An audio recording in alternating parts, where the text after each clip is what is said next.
नमस्कार। इस वीडियो में हम आपको पोषण यानी कि न्यूट्रिशन के बारे में जानकारी देंगे। पोषण एक ऐसा विज्ञान है जो हमें ये बताता है कि भोजन का हमारी हेल्थ से क्या संबंध है। वह हमें ये जानकारी मिलती है कि अच्छा व उचित पोषण क्या है, ताकि जिसको लेने से हमें अच्छी फिटनेस मिल सके व बच्चों की अच्छी तरह से ग्रोथ हो सके। हम संतुलित आहार के बारे में भी बात करेंगे, यानी कि एक ऐसा आहार जिसमें सभी आवश्यक पोषक तत्व जैसे कि कार्बोहाइड्रेट, प्रोटीन, वसा, विटामिन्स, मिनरल्स और फाइबर्स पर्याप्त मात्रा में हों, वरना मैलन्यूट्रिशन या कुपोषण हो सकता है। कुपोषण दो तरह का होता है। अंडर न्यूट्रिशन यानी कि जितना होना चाहिए उससे कम वजन होना, जो कि हमारे खाने में प्रोटीन व ऊर्जा के कम होने की वजह से होता है। ओवर न्यूट्रिशन यानी कि जितना होना चाहिए उससे ज़्यादा वजन होना। हर उम्र की अपनी अलग अलग ज़रूरतें होती हैं, इसलिए ना सिर्फ बचपन से बल्कि जब बच्चा माँ के पेट में हो तभी से पोषण का ध्यान रखना बहुत ज़रूरी है। बच्चों में पोषण संबंधी अच्छी आदतें डालना चाहिए, जैसे कि दिन में 3 बार खाना खाना, 2 बार हल्का नाश्ता उचित समय पर, जिसमें भी कि सारे पोषक तत्वों का मिश्रण भी हो और वो भी फैमिली के साथ बैठकर खाएं। रेशेदार चीज़ें ज़्यादा हों, बहुत तला हुआ खाना ना खाएं, फास्ट फूड भी कम खाना चाहिए। फल सब्जियाँ ज़्यादा मात्रा में हों, उचित मात्रा में पानी भी पिएं और फूड हाइजीन का भी बहुत ध्यान रखना चाहिए। अब हमारे कम्युनिटी हेल्थ डिपार्टमेंट की IHU टीम यानी कि इंटीग्रेटेड हेल्थ यूनिट की टीम न्यूट्रिशन डेमोन्स्ट्रेशन करेगी व पोषण के बारे में अन्य महत्वपूर्ण जानकारी देगी।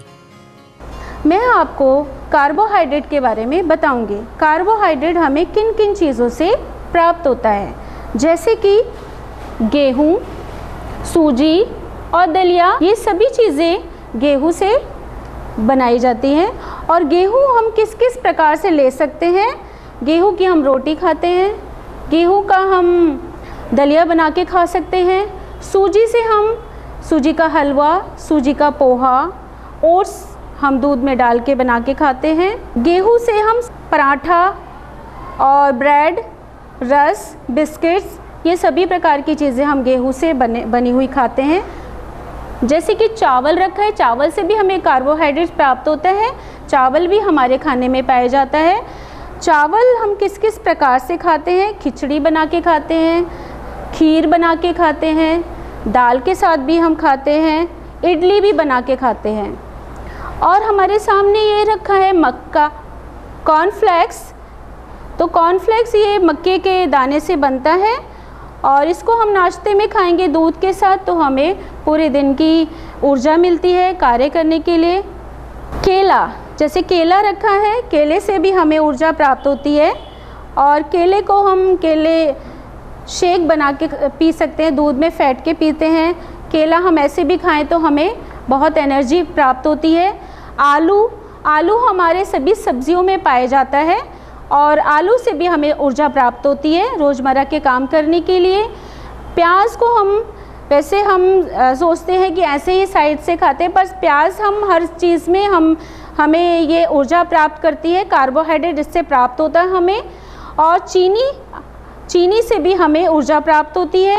चीनी अगर हम ज़्यादा मात्रा में खाएंगे तो हमें मोटापा देती है।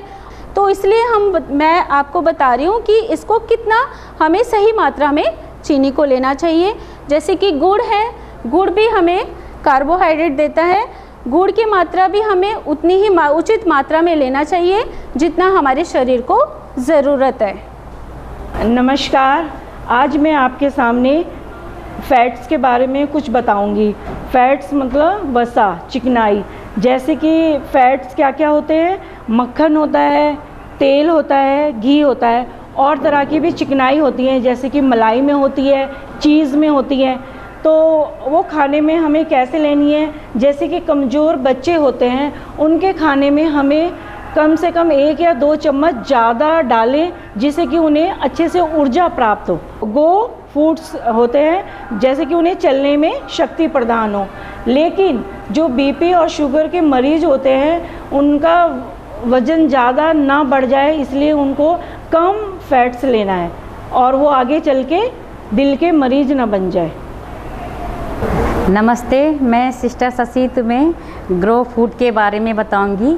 जो ग्रो फूड किस में मिलता है प्रोटीन जो हो है ग्रोथ जिससे लंबाई बढ़ती है उसके बारे में। प्रोटीन किस किस में मिलता है? हर प्रकार की दालों में, जितने भी दालें हैं, मूंग की दाल, मलका, चना, हरड़, राजमा, मूंग की दाल और चने की दाल, चना, सोयाबीन इत्यादि सब में प्रोटीन मिलता है, मगर सोयाबीन में सबसे ज़्यादा मात्रा में प्रोटीन मिलता है।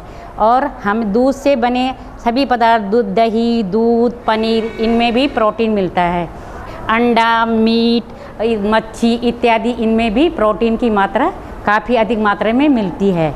बच्चों में प्रोटीन की मात्रा ज़्यादा मात्रा में बच्चों को देना चाहिए, क्योंकि बच्चों का दिमाग का विकास होता है, बच्चों का वज़न बढ़ता है और बच्चों की लंबाई बढ़ती है। किशोर की अवस्था में बच्चों को प्रोटीन की अधिक ज़रूरत पड़ती है, क्योंकि उस समय उनका दिमाग का विकास होता है, लंबाई बढ़ती है और वज़न बढ़ता है। बच्चों को पढ़ाई, अच्छा दिमाग का विकास होगा तो अच्छे पढ़ाई लिखाई कर सकते हैं बच्चे। प्रोटीन गर्भवती महिलाओं को भी अधिक खाना चाहिए और दूध पिलाने में मदद, क्योंकि बच्चा जब दूध लेता है, माँ का दूध पीता है, तो माँ को अधिक प्रोटीन की ज़रूरत पड़ती है। तो इसलिए गर्भवती महिलाओं को भी और दूध पिलाने वाली माताओं को भी हर प्रोटीन की ज़्यादा ज़रूरत पड़ती है। प्रोटीन कमज़ोर बच्चों में अधिक मात्रा में देना चाहिए, क्योंकि कमज़ोर बच्चों का दिमाग के विकास के लिए और वज़न बढ़ने के लिए, लंबाई बढ़ाने के लिए अधिक प्रोटीन की ज़रूरत पड़ती है।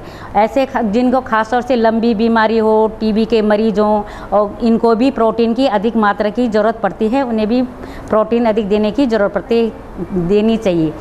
आजकल ख़ास तौर से जैसे कोविड-19 है, इसमें हमें प्रोटीन अधिक मात्रा में लेना चाहिए, ताकि लड़ने की प्रतिरोधक क्षमता बढ़ाता है, हमारे शरीर में इम्यूनिटी पावर को बढ़ाने के में कार्य करता है। इसलिए हमें प्रोटीन इस आज के टाइम में ज़्यादा लेना अनिवार्य है। नमस्ते, मैं सिस्टर जोली ब्लॉक फूड्स के बारे में बता रही हूँ।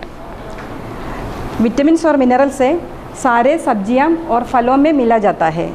हमारी शारीरिक और मानसिक विकास के लिए विटामिन्स और मिनरल्स की भी काफ़ी ज़रूरत है। मैं आज आपको कुछ विटामिन्स और मिनरल्स के बारे में बताऊंगी। कुछ विटामिन्स जैसे विटामिन बी और सी पानी में घुल जाता है। हमें सब्जियां काटने के बाद पानी में साफ़ करेगा तो बहुत मात्रा में विटामिन बी और सी नष्ट हो जाते हैं।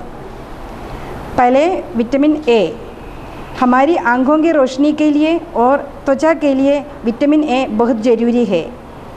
गाजर, सीताफल और जो भी पीला रंग की सब्जियां हैं उसमें विटामिन ए पाया जाता है। विटामिन बी, ये भी हमारे शरीर के लिए बहुत ज़रूरी है। ये फल और सब्जियां में भरपूर मात्रा में मिलते हैं, जैसे पालक, मेथी, भिंडी, एप्पल, केला आदि। विटामिन सी हमारे शरीर और मसूड़े के स्वस्थ रखने के लिए ये बहुत ज़रूरी है। आंवला, अमरूद, नींबू व खट्टे फलों से ये मिलती है। अब मैं विटामिन डी के बारे में बताऊंगी। ये हमारे शरीर में हड्डी की मजबूती के लिए ज़रूरी है। जब हम धूप में जाते हैं तब हमारे शरीर में विटामिन डी उत्पन्न हो जाते हैं। अब मैं हमारे शरीर के लिए कुछ ज़रूरी मिनरल्स के बारे में बताऊंगी, जैसे आयरन, कैल्शियम, सोडियम, जिंक आदि। सबसे पहले हम बात करेंगे आयरन। ये सारे हरे पत्तेदार सब्जियां ताकि पालक, मेथी, चौलाई, धनिया में भरपूर मात्रा में होता है। उसके अलावा गुड़, चना, मूंगफली, खजूर, काजू, बादाम आदि। अगर आप आयरन के साथ विटामिन सी लेगा तो आयरन हमारे शरीर में अच्छी तरह मिलेगा और लोहे के बर्तन में खाना पकाने से भी ज़्यादा आयरन मिलता है। अगर खाने के साथ चाय या कॉफ़ी लेने से हमारे शरीर को आयरन कम मिलता है। कैल्शियम हमारी हड्डी को मजबूत बनाने के लिए ज़रूरी है। कैल्शियम हमें दूध या दूध से बना पदार्थ जैसे कि दही, पनीर इत्यादि से मिलते हैं। इसका अलावा समुद्री मछली, ड्राई फ्रूट जैसे तिल, मूंगफली, बादाम आदि। आयोडीन, ये हमें खाना बनाने के समय डालने वाला नमक से मिलते हैं। इसके प्रयोग से हम थायराइड की बीमारी से बच जाते हैं। दिन भर के खाने में एक छोटी चम्मच से ज़्यादा नमक खाना नहीं चाहिए और पानी के सेवन से भी हमारे शरीर में बहुत ज़्यादा मिनरल्स मिलती है। अब कोविड-19 महामारी के समय में विटामिन या मिनरल से भरपूर ये सारे सब्जियां व फल हमें ज़्यादा मात्रा में लेना चाहिए। नमस्ते, मैं सिस्टर सुनीता आपको अभी पौष्टिक आहार के बारे में बताऊंगी। आमतौर पे लोग चिप्स, कुरकुरे, मोमोज़ वगैरह बच्चों को देते हैं जो बच्चों की सेहत के लिए नुकसानदायक भी होते हैं और उनको कोई विटामिन मिलता। जैसे कि मैं ये पराठा है, इसमें पालक काट के उबाल के आटे में गूंद के देंगे तो बच्चों को हमें कार्बोहाइड्रेट और मिनरल्स और आयरन मिलेगा। तो इसमें हमें बच्चों को सेहत के लिए खून बढ़ेगा। इसमें है अंकुरित दालें। एक दिन पहले अंकुरित करने के लिए हमें पहले दाल को भिगोना पड़ेगा। उसके लिए बाद में एक सूती कपड़े में अच्छे से बांध के रखेंगे जिससे इसकी कोपले फूट जाएंगी। इसमें नींबू, हरी मिर्ची, प्याज डालकर अच्छे से चटपटा बनाएंगे जिससे कि बच्चों को स्वाद अच्छा लगेगा। इसमें हमें बच्चों को प्रोटीन, सभी को हम प्रोटीन दे रहे हैं इसको खाने से। दलिया को हम मीठा भी बना सकते हैं और नमकीन भी बना सकते हैं। दलिए को अच्छे से भून के उसमें हम सोयाबीन की बड़ी, मूंगफली के दाने और सब्जियां वगैरह भी डाल के नमकीन दलिया बना सकते हैं। इसमें हम नमक डाल के इसे नमकीन बनाएंगे जो कि जिसमें हमें कार्बोहाइड्रेट और प्रोटीन सभी लोगों को प्राप्त हो सकता है। मीठा दलिया बनाने के लिए हमें दलिए को अच्छे से भून के उसमें हम दूध डाल के और उसमें चीनी का प्रयोग करेंगे। चीनी डालेंगे, इससे हमें प्रोटीन और कार्बोहाइड्रेट दोनों ही मिलेगा। लौकी की सब्ज़ी बनाने के लिए छोटे छोटे बारीक लौकी डाल के इसमें और भी सब्जियां ऐड कर सकते हैं जिससे कि हमें मिनरल्स और विटामिन मिलेंगे। और इसे भी नमक, मिर्ची डाल के अच्छे से टमाटर डाल के बनाएंगे तो बच्चों को सेहतमंद होगा। जितनी चीज़ें मैंने अभी आपको बताई ये सब चीज़ें हम अपने जीवन लाइफ में इस्तेमाल करके हम अपने हर उम्र के लोगों को पौष्टिक आहार दे सकते हैं, स्वस्थ बना सकते हैं और तंदुरुस्त बना सकते हैं और बीमारी से लड़ने की उनमें शक्ति प्रदान कर सकते हैं। मैं उर्मिला बोल रही हूँ और एक पौष्टिक खिचड़ी के बारे में मैं आपको बता रही हूँ। सबसे पहले हाथ धोएंगे। हाथ धोने के बाद हम दाल और चावल को भिगोएंगे, उस बर्तन में भिगो के रख देंगे। उसके बाद हम कुकर लेंगे, कुकर में जो है तेल डालेंगे। तेल के बाद जीरा डाल के और फिर हम जो सब्जियां हम ले रहे हैं, सबसे पहले प्याज, फिर टमाटर, पालक, गाजर, आलू, एक हरी मिर्च और सोयाबीन को भिगो के उनको सबको हम फ्राई कर लेंगे। जब आधी सब्ज़ी हमारी गल जाएगी उसके बाद हम दाल और चावल को दोनों को मिक्स कर देंगे। उसमें मिक्स करने के बाद फिर हम उसमें नमक डालेंगे। नमक के साथ भी अच्छे से हम उसको भूनेंगे, फ्राई करेंगे। फ्राई करने के बाद फिर हम पानी डालेंगे कि हमें कितनी पानी की ज़रूरत है। फिर पानी हम उतना डालेंगे जितनी हमारी खिचड़ी अच्छे से गल जाए और ठीक से तैयार हो जाए। जब खिचड़ी हमारी ठीक से तैयार हो जाएगी तो हम उसमें जो कमज़ोर बच्चे हैं और कमज़ोर बड़े भी हैं तो उनके लिए हम ये घी भी डाल सकते हैं। घी डाल के फिर हमारी खिचड़ी तैयार हो जाएगी। ये खिचड़ी हमारी बनके तैयार हो गई। जैसे कि कमज़ोर बच्चे हैं और सभी बड़े हैं और प्रेग्नेंट लेडी हैं, उनको सभी को हम ये खिचड़ी दे सकते हैं। वो सभी के लिए बहुत फ़ायदा करेगी और सभी लोग बहुत अच्छे से इसको खा सकते हैं। और जो टीबी के पेशेंट होते हैं, वो भी कमज़ोर होते हैं, वो भी जो भी पेशेंट है वो भी बहुत अच्छे से खिचड़ी को खा सकते हैं। नमस्ते, मैं सिस्टर मौली। आज मैं आपको सांभर बनाने का तरीका बता रही हूँ। सांभर के लिए हमें चाहिए दाल, अलग अलग सब्जियां चाहिए जो है बैंगन, जो गाजर, भिंडी, प्याज और टमाटर, लौकी, पपीता भी डाल सकते हैं, सीताफल, ये सब हम सांभर में डाल सकते हैं। इसके अलावा जो है हम बीन्स भी डाल सकते हैं। हमारे पास अभी बीन्स वो नहीं है तो बीन्स भी डाल सकते हैं और अरबी डाल सकते हैं और जिम्मीकंद डाल सकते हैं और ऐसे ऐसे चीज़ें हमें सांभर में डाल सकते हैं। तो सांभर पहले हम दाल धो के कुकर में पकने के लिए डाल दो। उसके बाद वो एक सीटी 2 सीटी लगने के बाद हम सारा सब्जी धो के सब्जी को काट के हम उसके साथ तो फिर डाल सकते हैं। डालने के एक सीटी और होने के बाद फिर हम उसको निकाल कर हम रख के फिर उसको हम तड़का लगा सकते हैं। तड़का लगाने में हमें चाहिए तेल चाहिए और हम मिर्ची चाहिए। हरी मिर्च हम ऑलरेडी इसमें डाला हुआ है, लेकिन लाल मिर्च हमें थोड़ा से लाल मिर्च चाहिए, नमक चाहिए और इसमें हींग चाहिए, हींग है, और इमली हमारे पास अभी नहीं है तो इमली भी हम इसमें डाल सकते हैं। इमली का पानी हम बाद में पहले एक कटोरी में इमली धो के कटोरी में थोड़ा पानी लेके उसमें मिला के रख दो, धो के डाल के रखो। उसके बाद उसको निचोड़ के उसका पानी पूरा निकाल के हम सांभर में वो पानी जो पक गया सब्जी में हम डाल सकते हैं। उसके बाद तड़के में हम पहले कढ़ाई लेके उसमें थोड़ा तेल लगा के सरसों डाल दो और कड़ी पत्ता डाल दो। उसके बाद हमें उसमें लाल मिर्च डालना है और थोड़ा हल्दी डालना है, और थोड़ा से हम सांभर मसाले अगर मिल रहे तो हम सांभर मसाले उसमें डाल सकते हैं। अगर उसमें सांभर मसाला हमारे पास नहीं है तो हम थोड़ा धनिया इसमें डाल सकते हैं।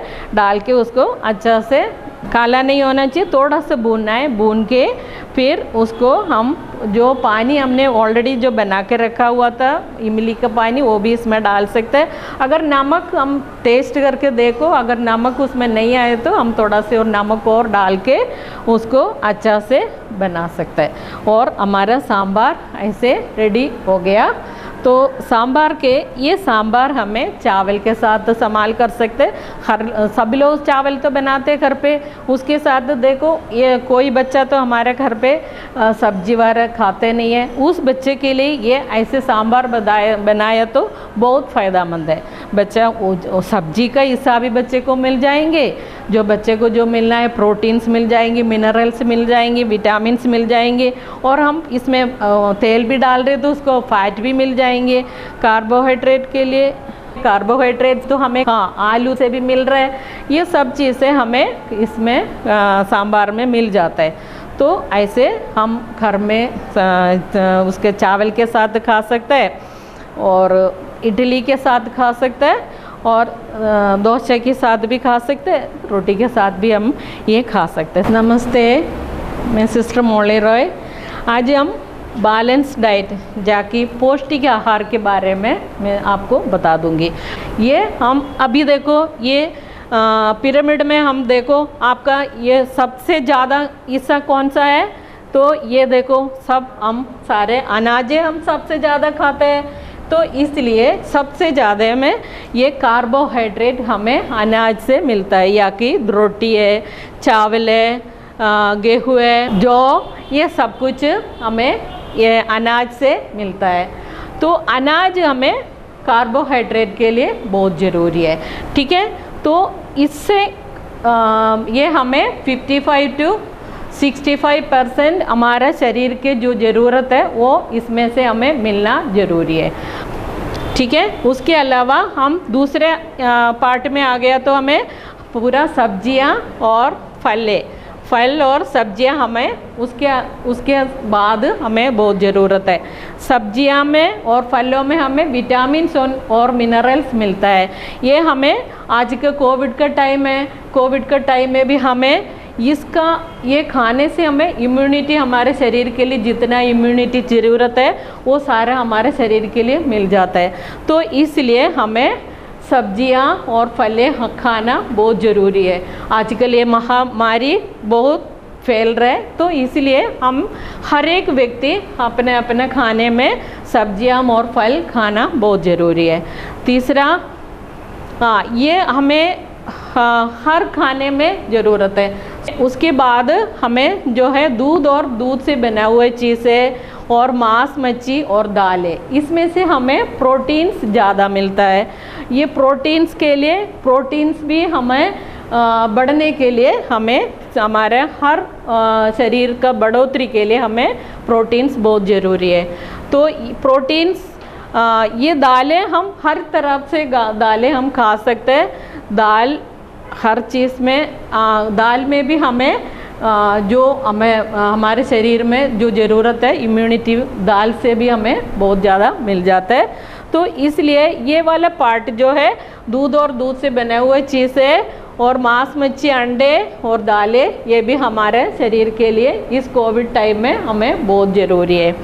प्रोटीन हमें 10 से 15% हमें दैनिक खाने में होना बहुत ज़रूरी है। उसके अलावा फिर हमें आ रहे तेल और दूसरे चिकनाई वाले चीज़ें। ये तेल और चिकनाई हमें बिल्कुल कम खाना चाहिए। दो आप पिरामिड के अनुसार भी देखा तो वो कम होते आ रहे। तो ये चीज़ें हमें, अगर वो बच्चा कोई भी हो, कमज़ोर है, टीबी मरीज है और कमज़ोर बच्चा है, और ऐसे लोगों के लिए ये थोड़ा ज़्यादा डाल दिया तो भी कोई बात नहीं, लेकिन हमारा जो हम मोटा लोग हैं बिल्कुल उसको कम करना बहुत ज़रूरी है। तो उसको जितना ज़रूरत है उतने डालो, उसका ज़्यादा उसको कम सेवन करने से ज़्यादा फ़ायदा है। फैट जो है 20 से 30% फैट और चिकनाई चीज़ें हमारे शरीर के लिए ज़रूरत है। तो वो हर खाने में हमें मिल जाता है। जो खाना है, हम कोई कुछ भी खाना पकाते हो तो उसमें तेल डाल के तो बनाते हैं, तो उसके अलावा एक्स्ट्रा ना खाने के लिए इसलिए बोलते हैं। जो जो तला हुआ चीज़ें खाने के लिए इसलिए मना करते हैं। जो बीपी पेशेंट है, जो शुगर पेशेंट है, ऐसे लोगों को तला हुआ चीज़ के लिए बिल्कुल इसलिए मना करते हैं। और उससे सबसे ज़्यादा कम वाला चीज़ें हमें चाहिए नमक और चीनी। नमक भी हमें कम उसमें मात्रा में चाहिए, चीनी भी हमें कम मात्रा में चाहिए। तो सबसे ये इसलिए ये डायबिटीज़ वाला पेशेंट को, बीपी वाला पेशेंट को ये बिल्कुल नमक, बीपी वाला पेशेंट को बिल्कुल कम करना चाहिए ना। और जो चीनी है वो डायबिटीज़ वाला पेशेंट बिल्कुल लेना नहीं चाहिए। वो पानी हमें पूरा दिन, हमारे लिए पानी एक व्यक्ति को 3 से 4 लीटर पानी पूरा दिन में हमें पीना बहुत ज़रूरी है। पानी, अगर पानी आज का कोविड का टाइम में हम पानी की सेवन ज़्यादा करना चाहिए। तो पानी हमें बॉईल करके भी पी सकते हैं, थोड़ा गरम पानी अगर पी लिया तो भी ज़्यादा अच्छा होता है। तो पानी का सेवन, लेकिन चाय कॉफ़ी हमें बिल्कुल कम करना चाहिए। चाय कॉफ़ी आप ये सोचते होगा चाय कॉफ़ी भी तो गर्म है, वो भी पी सकते हो, उसमें भी हमें जो ज़रूरत है पानी है उसमें भी मिल जाते, वो नहीं। चाय कॉफ़ी बिल्कुल ऐसे नहीं लेना चाहिए। पानी हमें 3 से 4 लीटर पानी बिल्कुल हमें लेना ज़रूरी है। इसका वो उसके अलावा 1-2 बार चाय कॉफ़ी अगर वो अलग बात है, लेकिन पानी के इस मात्रा हमारे शरीर के लिए बहुत ज़रूरी है। ये मैंने जो चीज़ है बैलेंस डाइट, पौष्टिक आहार जो है हर लोग इसमें से लेना चाहिए। ऐसे खाना हमारे खाने में इंक्लूड होना बहुत ज़रूरी है। आज का कोविड टाइम है, कोविड टाइम में हमें ये विटामिन्स, मिनरल्स, प्रोटीन्स, कार्बोहाइड्रेट, ये सब चीज़ हमारा खाने में होना बहुत ज़रूरी है। ये मिनरल्स और विटामिन्स, प्रोटीन से हमें उसको इम्यूनिटी ज़्यादा, हमारे शरीर के लिए जो ज़रूरत है वो मिल जाते हैं। इस टाइम हमें ये, हम सब के लिए ये खाना बहुत ज़रूरी है।